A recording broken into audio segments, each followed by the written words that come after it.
Marriage equality has been roundly defeated in the federal parliament by 98 votes to 42. Along the way, it claimed the scalp of a controversial coalition frontbencher. Senator Cory Bernardi resigned for saying passage of the bill could lead to bestiality one day being recognised as marriage. His departure was designed to send a broader message to coalition troops that the leader won't tolerate anything that diverts the party from its main game. Political editor Chris Uhlmann reports.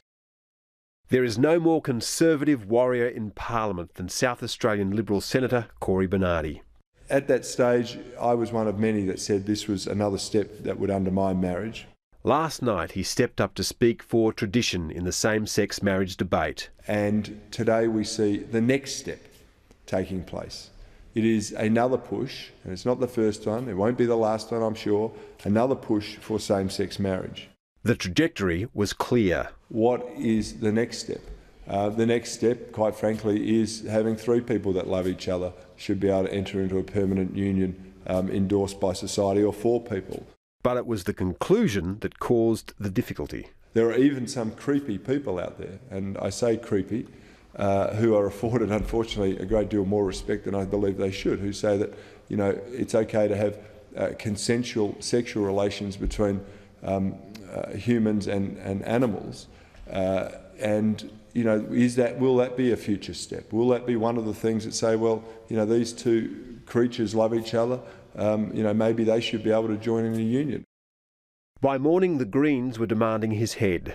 I'm calling on Tony Abbott to disassociate himself from the views that are being expressed by Cory Bernardi and to sack him. And they weren't alone. It's more than hysterical, it's bizarre, and it's incredibly offensive. There's history here. When he was leader, Malcolm Turnbull sacked Cory Bernardi for a blog attacking fellow South Australian Christopher Pyne, and Mr Pyne and Senator Bernardi's hatred for each other is legendary. And I don't want people to think that they represent the views of the Liberal Party. They do not. The effect of Malcolm Turnbull's intervention was to lift the pressure on Tony Abbott to act. And on 891 ABC Adelaide, the senator was compounding the problem. He rang in to defend his comments, interrupting a regular segment that involved Christopher Pyne. Well, then there are any number of people who will feel disgruntled and concerned that their lifestyle choices are not being accepted. And already we've had... Including if your lifestyle choice, if you could describe it as that, is to have sex with animals.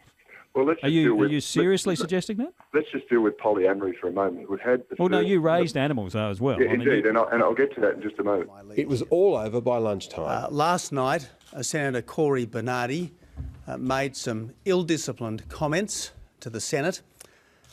He compounded the offence by repeating these comments on radio today.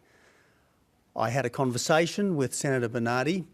As a result of that conversation, he offered his resignation, and I've accepted his resignation. Cory Bernardi's supporters say he could have survived the speech, but not interrupting Christopher Pyne on Adelaide radio. They believe he offered an opening his opponents had long been looking for, and that he would have been sacked if he hadn't resigned. They also believe he was an easy target for the leader to make a broader point. Well, I think it's pretty clear that I have sent a very strong message to every member of the team that ill discipline is unacceptable.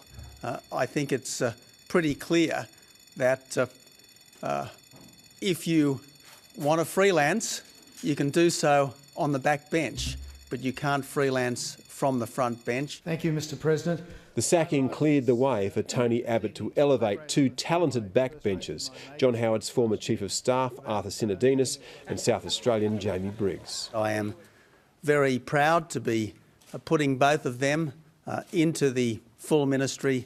I know they're going to make a very strong contribution, and I do have an even stronger team as a result of these changes. Tony Abbott finished to the sound of the bells, calling him to the lower house to vote on the same-sex marriage bill. With the coalition bound to vote against it, the result was never in doubt. But a large part of Labor's caucus, including the Prime Minister and Treasurer, cast their conscience vote against the bill. 42-98. You won. They lost, OK? So this bill would have failed even if the coalition had been given a conscience vote.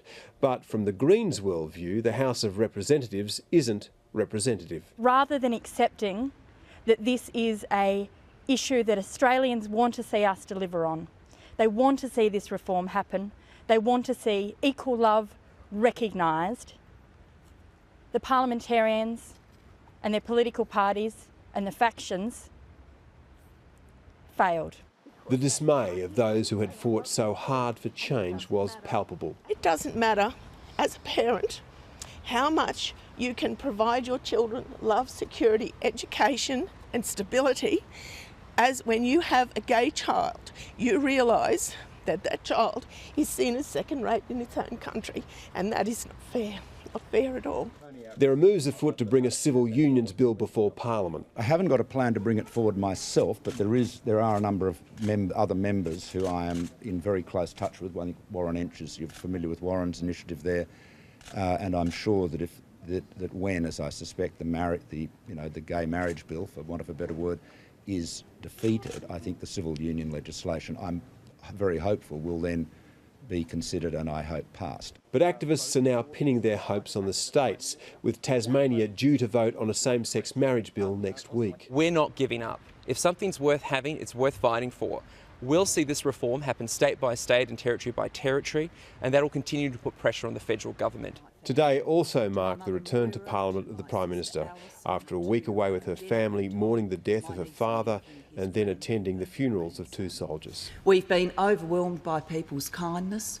We've been particularly overwhelmed when attending funerals in the last few days, that people who have lost someone so young would take the opportunity to offer their condolences on the loss of my father. It's all too easy to forget that our politicians are human, but the Prime Minister bade farewell to her father, revising Dylan Thomas's famous entreaty. But I grew up, as a result, listening to Dylan Thomas saying to his father to rage and rage against the dying of the light, to not go gentle into that good night. The last thing my father taught me was, in the life of a man, there is a moment to go gentle into that good night. And so it was. Thank you, Prime Minister. And just for a moment, hostilities paused. Could I again acknowledge John Gillard, who has done his country proud in producing such a daughter. It is a remarkable parent who produces a Prime Minister of this country. It would be good for everyone in Parliament and in the nation if we saw the human face of politics more often.